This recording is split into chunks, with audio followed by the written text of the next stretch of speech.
Hey everyone, so I've been getting a ton of questions about the potential use of molecular hydrogen for the COVID-19. Now, there does appear to be some good rationale for why it would be used, and in fact in China there are already several clinical studies where they're using molecular hydrogen to treat the COVID-19 patients.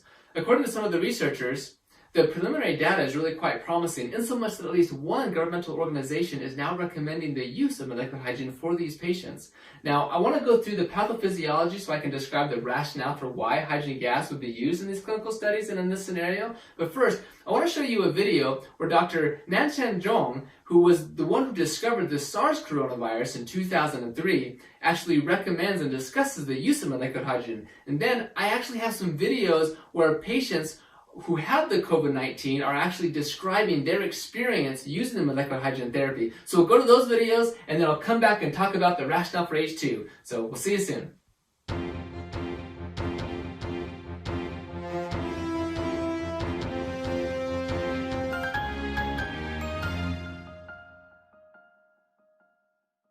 We just finished some of the data from 3 hospitals.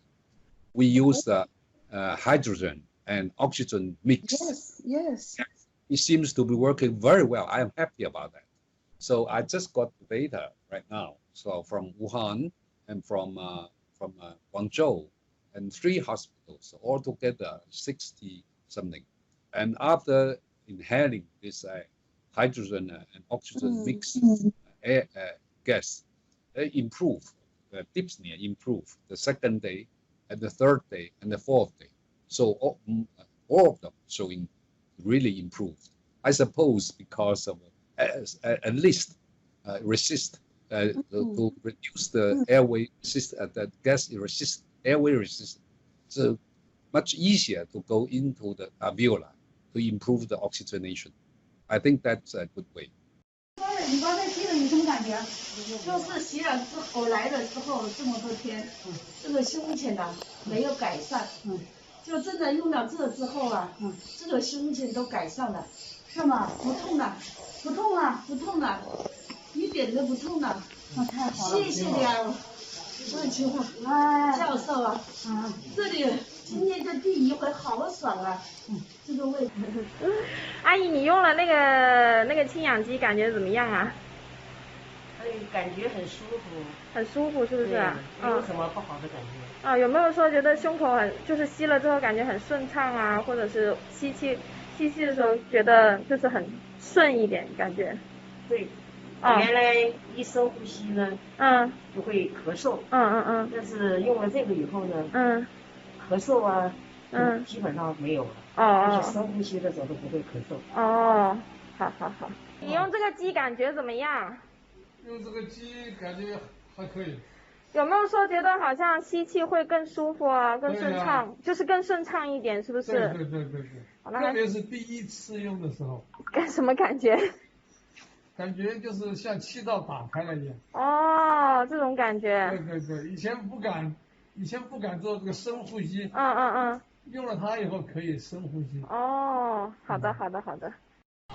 你感觉吸了这个机之后感觉怎么样啊？吸了半天就感觉胸口就不痛了。不痛了。就没有那么痛，然后现在都不痛了。现在不痛了。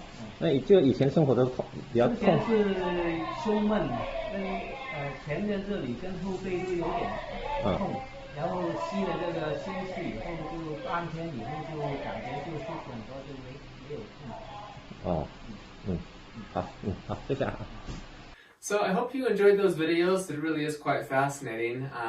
I'm excited to see what the clinical studies show. Like I said, some of them should be published here quite soon. So let's go into this COVID-19 and figure out exactly what's going on. So the COVID-19 is the disease that is caused by the SARS coronavirus. Now SARS stands for Serious Acute Respiratory Syndrome. So it really is something to do with the lungs. So here we have the SARS coronavirus. It's going to go into the lungs and it's going to attack the alveoli. So here we've zoomed in on the alveolus here. So the virus will come in, has a spike protein. It's going to use that to anchor itself onto the ACE2 or the angiotensin converting enzyme type 2, and it's going to release this positive single-stranded RNA into there. That's going to basically take over the cell's ability and causes viral replication and make more viral particles and everything. And then this type 2 pneumocyte is then going to release these mediators to recruit these macrophages. And the macrophage, the white blood cells, going to release these various cytokines, okay, interleukin 6, interleukin 1, TNF alpha, tumor necrosis factor alpha. That's going to go into the plasma and then it's going to release neutrophils. That's going to increase some of the vasodilation permeability, so that neutrophils are going to now go into there. It's going to start creating a reactive oxygen species, and the reactive oxygen species are very damaging oxidative molecules that are going to, kill the viruses. Well, the virus is already dead, but kill everything, inhibit viral replication, and do exactly what we want them to do. So that's a very important part of all of this. But as this continues going, you're going to get more and more of this reactive oxygen species, more of the inflammation, you get more vasodilation, more capillary permeability. But because you actually are destroying your type 2 pneumocyte, well, the type 2 pneumocyte is what's important to make surfactant. If you don't have surfactant, your lungs aren't going to work correctly. So you don't have the reduced surface tension, so you have a decreased concentration. Plus, with the permeability, all the plasma is releasing out into the alveolus, and so now you have a collapsed alveolus. So, of course, you have a collapsed alveolus, you're going to have very difficult for gas exchange. You're going to have to work really hard to breathe. So you're going to have a very difficult time breathing with that problem. When this, because of all the reactive oxygen species, you're damaging the actual cell. So the whole entire alveolus will end up dying. And now you're going to try to be coughing that up, so you have a productive cough. So people are going to present with a cough and everything. Plus, with the interleukin 6, interleukin 1, these are going to go to the hypothalamus. That's going to control the body temperature. It's going to say, hey, let's increase the body temperature. That's going to cause a fever, so now people are going to have a fever. So all this is going to continue getting more and more inflammation. You get this systemic inflammation, so more vasodilation, and that's going to cause lower blood pressure, hypotension. So you're just going to feel weak and fatigue and everything, right? So you have this hypotension. Well, that's also going to cause low blood perfusion. Well, low blood perfusion, meaning you're not going to get the oxygen-rich blood to your cells. So that's going to cause low oxygen levels or hypoxia, right? So now you're going to be short of breath. Plus, with this issue, you're short of breath, but also here, and that's going to activate the chemoreceptors. It's going to cause you to activate sympathetic nerve activation, so you're going to have a higher heart rate, for example. So you have fever, difficulty breathing, higher heart rate, a cough, all of these things. But you're not getting the nutrients there either. You're not being able to do metabolic waste removal. So that's going to cause cell death, right? Apoptosis, necrosis, autophagic cell death, the different pathways of cell death, and that essentially kill enough cells, you're going to cause multi-system organ failure. Now that's, of course, really bad. Like for the lungs, like this is what we're talking about right here. Also in the kidneys, you're not getting the right blood circulation and everything, so your kidneys start having problems. You have higher blood urea nitrogen levels. Your liver is also being damaged. You have ALT, AST, all these different tissue damage that's occurring on. And as this continues, you can get ours, the acute respiratory distress syndrome. Now, most people who die of, say, COVID-19 or other SARS-like viruses, they die because of the acute respiratory distress syndrome. Again, it's a disease of the lungs, and that, of course, all this leads to death. So we need to stop this, right? That's the whole goal. Is what can we do to stop this? And of course, the idea is, okay, how do we inhibit viral replication? How do we inhibit all this stuff? How do we get our immune system going? Well, notice that a lot of the damage is occurring here from the reactive oxygen species and this inflammation that leads to systemic inflammation. Well, let's zoom in on this a little bit and understand it, because this is really what's going to help you to understand the rationale behind hydrogen gas, rationale for hydrogen gas. Why are they using it in clinical studies? Why is it having the effect that it does? It helps to explain all of this. Okay, so first, reactive oxygen species. Again, these are very oxidizing molecules.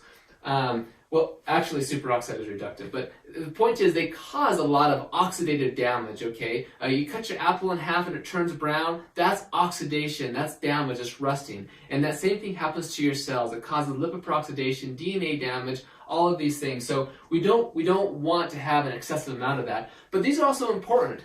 These neutrophils, they produce these reactive oxygen species. They express these NOx enzymes, or NADPH oxidase enzymes. And it takes oxygen, normal oxygen, and converts it to the radical superoxide. The mitochondria, electron transport chain, also produces as a source for superoxide production. This is also very important. Superoxide is what is, again, killing the pathogens, killing all the bad stuff, and helping you. So you really want superoxide. You just don't want too much of it. It's got to be regulated, right?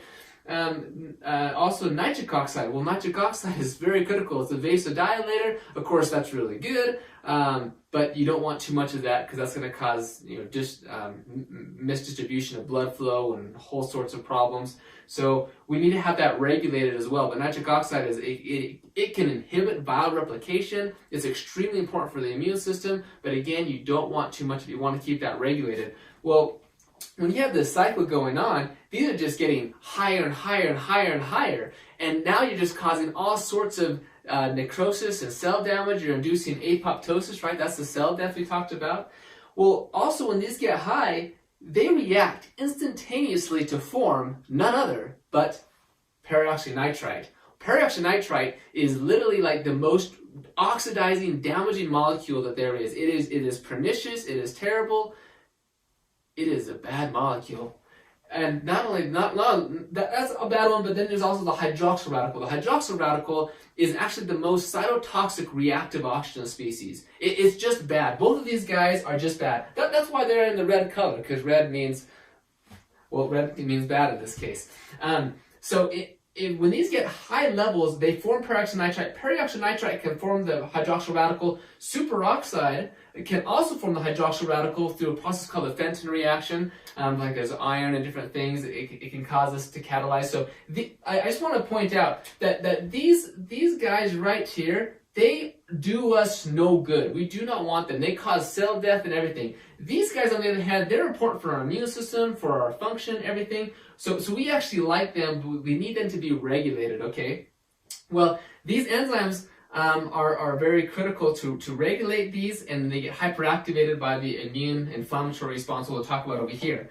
So, but typically, let's talk about superoxide, for example. The body regulates this because superoxide normally is just, once it's done its magic, once it's done what it needs to do, is quickly converted by superoxide dismutase, the body's antioxidant enzyme, is converted by hydrogen peroxide. That's converted to water and oxygen by, say, catalase or glutathione peroxidase. It's no problem. The body can take care of this. These are our body's natural antioxidants, and they are regulated by what's called this NRF2 keep 1 system. Okay, so here we have like a cell, and here's the nucleus. Okay, look, here's your mitochondria, okay? But what can happen is that NRF2 keep 1 is a transcription factor that when it gets activated, check this out, when NRF2 keep 1 gets activated, it goes into the nucleus and binds to the ARE, the antioxidant response element, or ERE, the electrified response element, but here it binds and induces the transcription production of the body's natural antioxidants, like your glutathione, your catalase, your superoxide dismutase, your glutathione peroxidase. In fact, NRF2 regulates over 200 different cytoprotective proteins and enzymes. Okay, this is the phase 2 enzymes, detoxification and antioxidation. It's all right here with the NRF2 keep 1 system. Well, when you have an attack like this, all your superoxide dismutase, your catalase, all this stuff that's going to control everything is like totally depleted. It gets gone, and that's why you're getting it gets gone. That's funny. You get such a depletion going on here that you're quickly going to have necrosis and apoptosis, cell death, and everything. So that's why NRF2 is so important. Well, look what happens here. So now let's talk about hydrogen a little bit. Molecular hydrogen actually has the ability to activate the NRF2 keep 1 pathway. And when it can activate the NR2 keep 1 pathway, it's going to help to replenish and maintain that redox homeostasis of your glutathione, your superoxide dismutase, your catalase, like I said, over 200 cytoprotector proteins and enzymes. And as it does that, it's going to help to maintain this whole thing, okay? So that's one critical aspect. Another critical aspect is hydrogen can also regulate this area over here. It can actually regulate the NADPH oxidase system. It can actually down-regulate this, so you actually get less superoxide production. If it's too much, for example, it can help bring that down, as well as regulate the nitric oxide synthase enzymes, has regulation in the mitochondria. So actually, some really neat benefits in the mitochondria that we're finding with the hydrogen gas. So here, hydrogen is able to take care of the ROS. Oh, and these guys right here. So hydrogen actually can selectively reduce these guys, the hydroxyl radical and the peroxynitrite. Okay. Now consider, see, other antioxidants, say vitamin C or vitamin E or whichever ones we're talking about, there are some potential problems because in some ways, just based upon reaction kinetics or stoichiometry or different things, not stoichiometry, but those things can react indiscriminately with things like superoxide or nitric oxide. Okay, hydrogen gas can actually not react with nitric oxide or superoxide. The only things it can react with are these very dangerous and very damaging oxidants, hydroxyl radical and peroxynitrite. It can't react here, but it can selectively reduce these guys. It can increase NRF2 activation to increase your body's natural antioxidants, and it can regulate the enzymes, the very enzymes that are producing these. So it's a very good regulatory system of what hydrogen gas can do, okay? And consider it is the smallest molecule, smaller than oxygen, so it's able to diffuse into the cell, into the nucleus, into wherever, very easily, where it can have these regulations, okay? Okay, so now let's go to the inflammation, okay? During this process, we get what's called the cytokine storm. That's when we have just this huge upregulation of all these cytokines, and we have tons of problems going on here, okay? So, for example, interleukin 6, interleukin 4, T2 necrosis factor alpha. Well, these are regulated by other transcription factors like NF-kappa B, NFAT, STAT1, or STAT3. These transcription factors regulate and increase the production of all of these. Well, guess what activates these? Reactive oxygen species, okay? Well, reactive oxygen species activate these guys, and guess what these guys can produce? Well, if you guess reactive oxygen species, you go to the head of the class. Because that's right. All of this is this whole cycle. And you can see it's a vicious cycle. It just keeps on getting worse and worse and worse until you get more cell death, which results in multi-system organ failure, which results in, well, eventually death. If we don't stop this, we have to stop this cycle.